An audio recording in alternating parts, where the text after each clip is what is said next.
Hey guys, so this week I have been playing Assassin's Creed 3, which if you don't know is a game all about sneaking around and stabbing dudes in historical times. It's a series that I've kind of been intermittent about. I played the first one a little bit, then I played the third one, and you're like, but isn't this the third? No, this is like the 8th one or something like that. I don't know, I've kind of like skipped around. So the story's a little like, I have no idea what's going on, but is the game any good? Is it worth picking up, even if you're, not into the story, if you hadn't played the last one? Well, here's my opinion of Assassin's Creed 3. I'm a fan of historical fiction, so the Assassin's Creed series has always really interested me. The idea of playing through different historical settings is really great, and this time around the setting is the American Revolution. Oh hell yeah! Finally a game that takes place in America and not some weird foreign country. And the game does a really good job of weaving the sort of mythos of the Templars and the Assassins fighting it out in the context of the American Revolution. This time around you're playing as Connor, who's half Native American and half British. The Templars made the classic movie mistake of killing his family, so now he seeks revenge against them and destroying their plot to overthrow the government or whatever.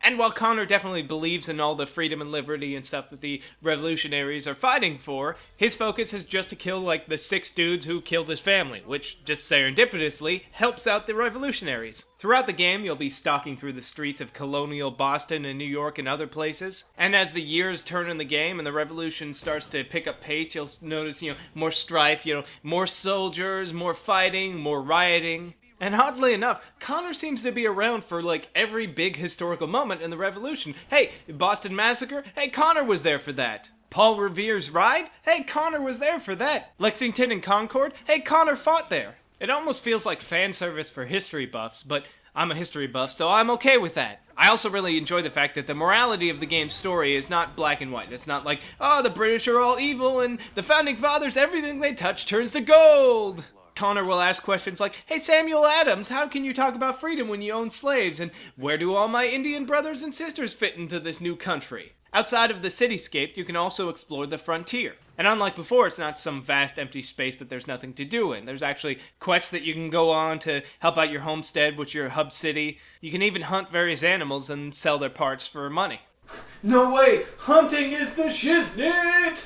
And new to Assassin's Creed 3, not only do you just run around and ride a horse through the wilderness, you can actually climb the trees. So you're doing all the parkour stuff you did on rooftops, you're just doing it in a dense forest. And the tree parkour works just as well as the city stuff, so it adds this whole sense of verticality to the environment. Besides the main story, there's also a ton of different side quests throughout the world that you can complete. Like with Assassin's Creed Brotherhood, you can recruit a staple of different assassins and send them out on missions, or have them help you during the missions that you're doing. You can help out the citizens being oppressed by the British, or stop criminals and all that kind of stuff. They even allow you to captain your own ship and go battle at the high seas against other ships. The side quests are varied and offer a nice distraction from the main story quest. My only real problem with them is they don't offer any real benefits to you like they did in the last games. They do help you, gain more money and all that stuff, but they don't directly influence the campaign and making it easier for you, so there's not a lot of reason to do them. The side quests also highlight one of the main problems with Assassin's Creed 3. While we generally expect sequels to be bigger and better and add more features, this game only adds more features. It has everything that the last game had, whether it worked or not, and then just added more stuff onto it.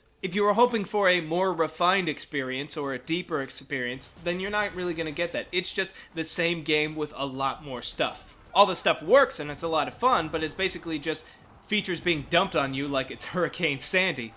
Not cool, bro. Like, people died in that. Don't make jokes about that. Even if you choose to skip all the side quests and just stick to the main story missions, this game's going to take you a while. It's got a really good length, but because of that, it kind of takes a little while to get started. There's a lot of hand-holding right at the beginning and before you get into the really big open worldness of the game. But besides the single player, they also return with the multiplayer, which is mostly just a deathmatch thing where you run around and stab dudes before someone else stabs you, and it's kind of fun. But they've added a new mode to the multiplayer called Wolfpack, where instead of you and a bunch of dudes fighting each other out and trying to see who can stab the other one the most, you're actually working as a team to try and take down groups of guys all at the same time. It adds more longevity to this already incredibly long game, but it certainly means you'll get your money's worth. I enjoyed the last Assassin's Creed game I played. I think that was Brotherhood, and I enjoyed this one. They're pretty good games. I think if you like stealth games, these are kind of fun. They're a bit heavy-handed in the stealth. There's a lot of like, no, if someone saw you, you failed the entire mission, go back. But, you know, they're fun games. I realize I haven't mentioned like the real-life Desmond parts of the games. That's because I don't care. They're just kind of whatever. I'm more focused on like the historical times, and those are all fun. The game's a lot of fun. Pick it up if you like these kinds of games. If you never really liked Assassin's Creed, then this isn't gonna win you over, but it's a pretty fun game, I think. You know, I'm not gonna say that, like, you're a communist for not sharing this video with your friends and liking it on Facebook and all that stuff. I'm just saying, like, why do you hate freedom so much?